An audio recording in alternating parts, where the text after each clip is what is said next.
So here's a telephoto zoom lens. It's that first lens I showed you, and it's kind of an expensive lens. I think when I first bought one, it was maybe $1,300 or something like that. So it gets a little spendy.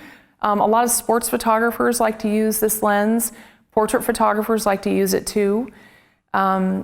But it's something that you may want to graduate to eventually. I know it's a lot of money, but it gives you some nice photographs. And here's what happens when you use one of these telephoto lenses that's also considered a fast lens. I'm going to describe what that means too. But first off, if you're standing, what I'm doing is I'm standing beneath the Manhattan Beach Pier. I know I have so many pictures of the Manhattan Beach Pier, you think I never go anywhere else, but it's a great place to take photos. So I'm doing a little test. I'm standing in one spot, and I have my friend standing in another spot. Neither one of us are moving at all for these picture samples I'm about to show you. So he's standing there, I'm standing back here, and all I'm doing is changing the lens. So this is what it looks like when you photograph someone with a long telephoto zoom lens, and I'm probably zoomed all the way out to 200 millimeters. So that's the longest the lens will go. And what that does is it helps you seem like you get closer to someone, but it also compresses space, and it helps you blur out that background. This is another way to make backgrounds look nice and soft and that shallow depth of field. Okay, so this is using a telephoto zoom lens. And there are other zoom lenses. You don't have to get this zoom lens. There are lots of them that, are 100, 200, 300, 400. I mean, you'll see those sports photographers taking photographs. You've seen them at the sports games. They've got like a monopod, which is just one stick, and then they've got this huge long lens, and that lets them get in really close to all the sports that they're photographing.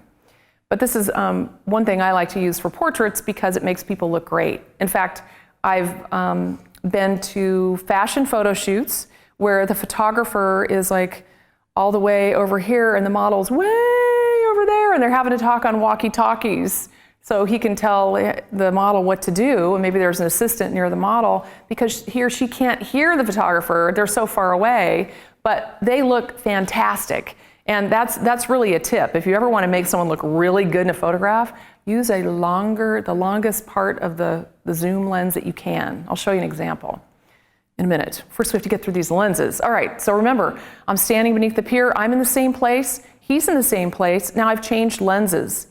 Now I'm using a standard 50 millimeter lens. Now they call it a standard or a normal lens because in essence, that's kind of how we see the world.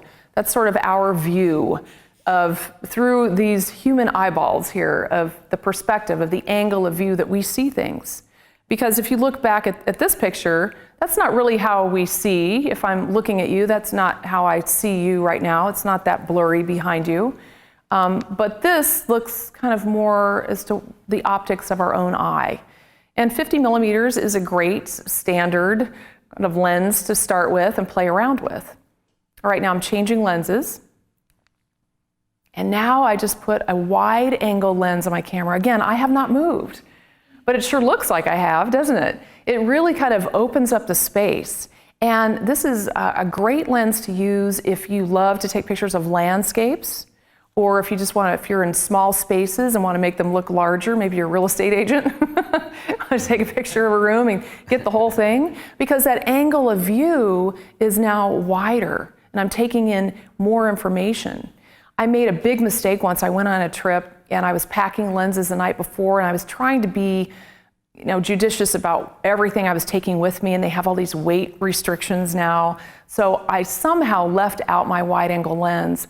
What a mistake. Could you imagine going to Europe and seeing beautiful castles and buildings and things and not being able to take it all in? All I had was like I think I brought a telephoto and a macro and something else. So I have like all these telephoto shots, of things, but I didn't have any wide angle shots. And it was kicking myself. So now I always bring a wide angle lens with me when I'm traveling because I want to take in all that information.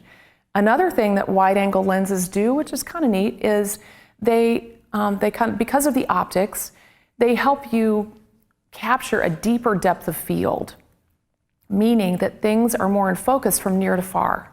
So you don't see that kind of blurred out effect that you saw on the first lens, that long telephoto lens.